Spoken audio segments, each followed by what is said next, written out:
చాలా అనుభవం ఉన్న పార్టీ మాది. బ్రహ్మాండంగా చేస్తాం. మీకు 6 చందమామలు 7 సూర్యులు పెడతామన్నారు అన్నారు కదా, ఆయన నరికినారు కదా. ఇలా రాష్ట్ర ఆర్థిక ఆదాయం ఎందుకు దిగజారిపోయింది? దయచేసి ఆలోచన చేయండి. కేసీఆర్ ఉన్నప్పుడు రియల్ ఎస్టేట్ ఎట్లా ఉండే, రైతుల భూముల ధరలు ఎట్లుండే, హైవే పక్కకుంటే 2 కోట్లు 3 కోట్లు, డాంబర్ రోడ్ పక్కకుంటే ₹1,00,00,000 ధీమా ఉండే రైతులకు. ఇంట్లో అమ్మాయిందిరా పెళ్లి చేయాలంటే పావడంత అమ్మి చేత పోవా, వాళ్ళ దగ్గర అమ్మి చేత బిల్డింగ్ కట్టుకుంటా. ఈరోజు అమ్మేటోడు ఉన్నాడు కానీ కొనేటోడు లేడు. నిజమేనా ఈ మాట? నిజమా కాదా? ఏమైంది మరి? ఏం రోగం వచ్చింది రాష్ట్రంలో? ఏ వాళ్ళని మాట్లాడించినా, ఎవరిని అడిగినా ఇదే బాధ. ఈ విధంగా రైతుల భూముల ధరలు పడిపోయినాయి, రాష్ట్ర ఆర్థిక పరిస్థితి పడిపోయింది. మంచినీళ్ళకు గోసపడాలి, రైతాంగం అన్నిటికీ గోసపడాలి. ఇవాళ మక్కలండి, మక్కలు వచ్చినాయి. పెడితే కొంటమని చెప్పారు, కొనకపోతే కొనమని చెప్పారు. ఈ శాతకాని దొంగతనం ఎందుకు? లోపల అధికారులకేమో కొనకూడదని చెప్తున్నారు, మీది కొంటమని చెప్తున్నారు. మక్కలు కొనే ధీమా ఉందా? ఇవాళ కొంటుండ్రా? వడ్లు కొంటుండ్రా? కొనకపోగా మళ్ళీ ఇంకా బోనస్ ఇస్తామని ఒక బోగస్ మాట. ఎవరికైనా నచ్చిందా? బోనస్ వస్తుందా? వాటిదే బోనస్, అంత బోగస్. ఈ విధంగా పంట వేసిన కాడి నుంచి పంట కొనుగోలు దాకా బీఆర్ఎస్ ప్రభుత్వం అన్న నిలబడ్డది, రైతులకు తోడుగా నిలబడ్డది, రైతులను ఆదుకున్నది. ధాన్యం తడిచిపోతే కూడా కొన్నది. కానీ ఇలా రైతాంగం అంతా ఆగమాగం. రైతు బంధు ఎప్పుడవుతుందో తెలియదు, ధాన్యం కొనరో తెలియదు, కొంటే పైసలు తొందరగా వస్తాయో రావో తెలియదు. చాలా సతమతమవుతున్నారు. రైతులను మాట్లాడితే చాలా తప్పు చేసుకున్నాం సార్, పొరపాటు అయిపోయింది అని బాధపడుతున్నారు.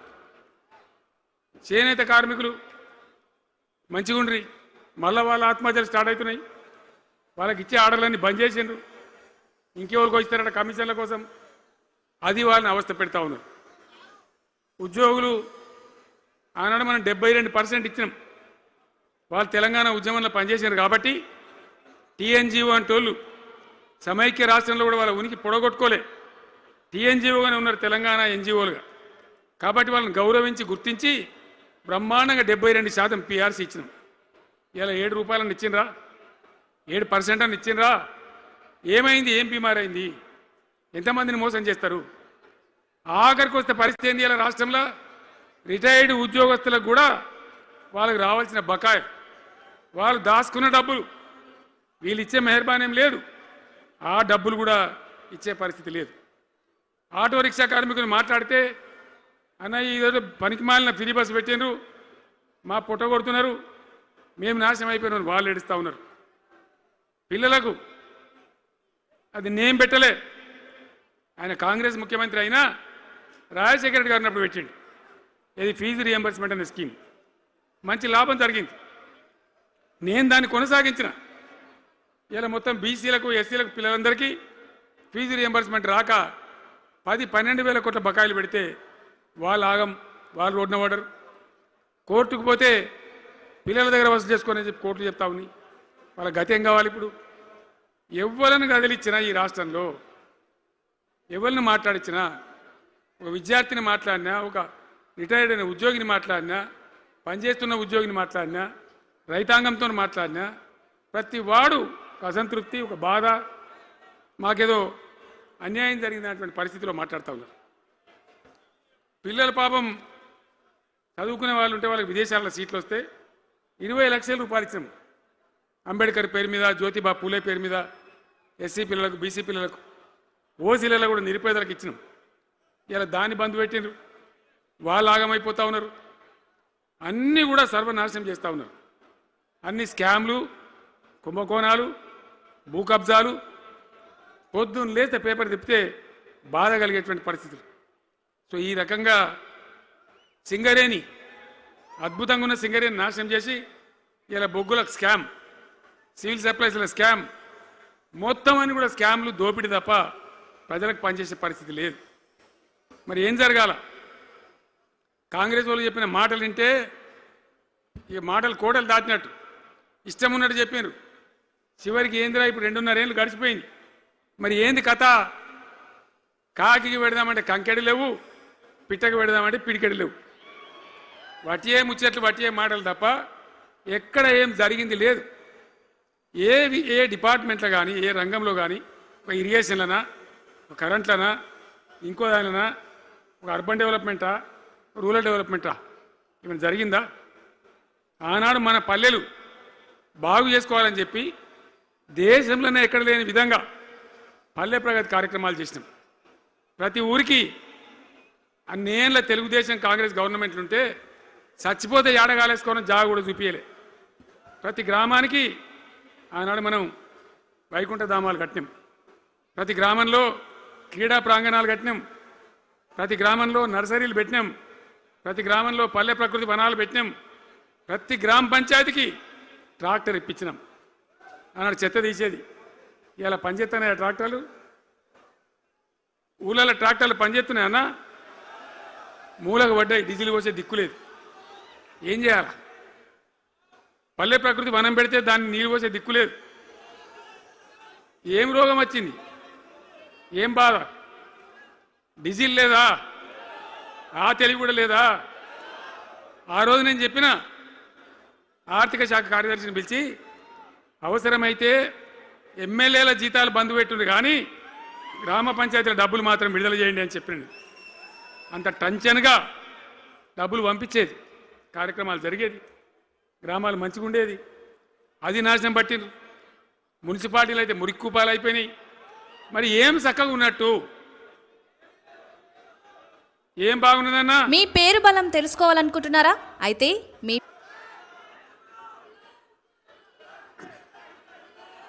అందుకే జీవన్ రెడ్డి గారు లాంటి సీనియర్ నాయకుడు, అనుభవం ఉన్న వ్యక్తి నోటికెళ్ళి ఏం మాట వచ్చింది? కాంగ్రెస్ పోవాలి, బీఆర్ఎస్ రావాలి. 40 ఏళ్ళ మన సరే ఎందుకు వస్తుంది ఆ మాట? వటిగానే వస్తుందా? బాధ్యత లేకుండా వస్తుందా?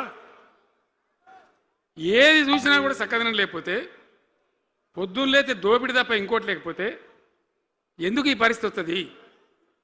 రాష్ట్ర ఆర్థిక పరిస్థితి నాశనం, ఉద్యోగస్తులు ఆగం, రిటైర్డ్ ఉద్యోగస్తులు ఆగం, విద్యార్థుల జీవితాలు ఆగం, ఆటో కార్మికుల జీవితాలు ఆగం. ఎవడు చక్కగా ఉన్నాడు? సంతృప్తి ఎవరున్నారు? ఏం జరుగుతూ ఉంది? ఇది ఈ రాష్ట్రంలో ఉన్న పరిస్థితి. ఇక నేను చెప్పానంటే తెల్లారిదాకా చెప్పచ్చు. నేను ఒకటే మీద మనవి చేస్తూ ఉన్నా, ఖచ్చితంగా మళ్ళీ ఎట్టి పరిస్థితులలో ఎవరు ఏమన్నా సరే ఖచ్చితంగా రావాలి. ఇంకా ఈ అందానికి ఒకటి బోడముండ హైడ్రాని తెచ్చిపెట్టింది.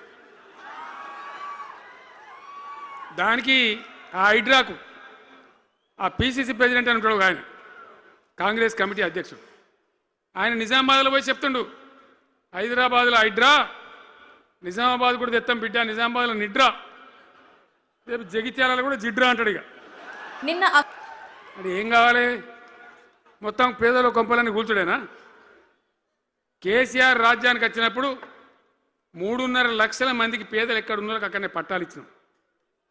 వాళ్ళని ఆగం చేయకుండా పాపం గరీబోళ్ళు 3.5 లక్షల కుటుంబాలకు హైదరాబాదు చుట్టుపక్కల వేరే పట్టణాల్లో కూడా పట్టాలు ఇచ్చిన వాళ్ళని బతకనిచ్చినాం. ఇలా ఏం కూలగొట్టుడు? అది పుస్తకాలు కూడా తీసుకుని పోరాలు చదువుకునేటి అంతే గిరితమా? నేను ఒక్కటే మాట మనవి చేస్తా ఉన్నా, గ్యారంటీగా బీఆర్ఎస్ గవర్నమెంట్ వచ్చేది ఖాయం. మొట్టమొదటి రోజులనే ఈ ఐటాంటోని ఎత్తి అవతల వరిస్తామని చెప్పి నేను మనవి చేస్తా ఉన్నా. తీసేయన్నా దాన్ని, ఐటాన్ని తీసేయనన్నా? పక్క మాటనా? మళ్ళా మొదలు పెట్టినా ఇక జరాగు 5 నిమిషాలు అది అయిపోతుంది. హైడ్రాని పీకేసి మొదటి సంతకంతోనే తీసి చెరువులో వాడేస్తాం దాన్ని. ఇప్పుడు మనం చేయలేం. 46,000 చెరువులు మంచిగా చేసినాం. ఏమన్నా గుడిసె కూడా కూలగొట్టినామా? ఇల్లు కూలగొట్టినామా? ఇదేమి ఇచ్చేంతరం నాకు అర్థం కాదు. మూసి అని దాని ఎంబడి వాడారు, దానికి ఆడ గరీబులు ఉంటారు పాపం. మూసి ఎంబడిన గరీబులను వాళ్ళని ఏమి ఏడిపించుడు? పొద్దున్న లేతే వాళ్ళు నిద్రపోకుండా వాళ్ళ కంటి మీద కొనుక్కు లేకుండా అది ఎవడు చేసే ప్రాజెక్ట్ అయ్యేది కాదు పీకేది అవుతుందా 15,000 ఇల్లు కూడా కొడతారట ధర్మమేనా అది ఈ రకంగా ఒక పనికి మాలిన హైడ్రా తెచ్చి మూసి అది చెయ్యాలి మూసి మంచిగా చేయాల్సిందే బద్దనే వాడు అన్నాడు అన్ని వేల ఇల్లు కూడా కొట్టడం ఎందుకు నాకు అర్థం కాదు అలా ఏం లేదు భూములు కబ్జా పెట్టే రియల్ ఎస్టేట్ దందా తప్ప దానిలో ఏం లేదు మూసి ప్రజల కోసం కాదు నగర ప్రజల కోసం కాదు ఈజీగా చేయగలిగిన దాన్ని మామూలుగా చేయగలిగిన దాన్ని నాశనం బట్టి దాన్ని కథం పడతా ఉన్నా ఏది చూసినా కూడా ఒక రకమైన దోపిడీ ఒక రకమైనటువంటి గుండాగిరి అరాచక వ్యవస్థతో ముందుకోతున్నారు తప్ప ప్రజా సంక్షేమాన్ని కాంక్షించి ఒక్క స్కీమ్ కూడా రాలే ఇరిగేషన్ ప్రాజెక్టులు అన్ని పండబెట్టిరు ఏం రోగం ఒకనాడు కాకతీయ కాలువ మీద మన వరద కాలువ మీద మోటార్లు పెడితే ఏం కోసాది మా శంకరెడ్డి చెప్తా ఉండే ఇంతకుముందు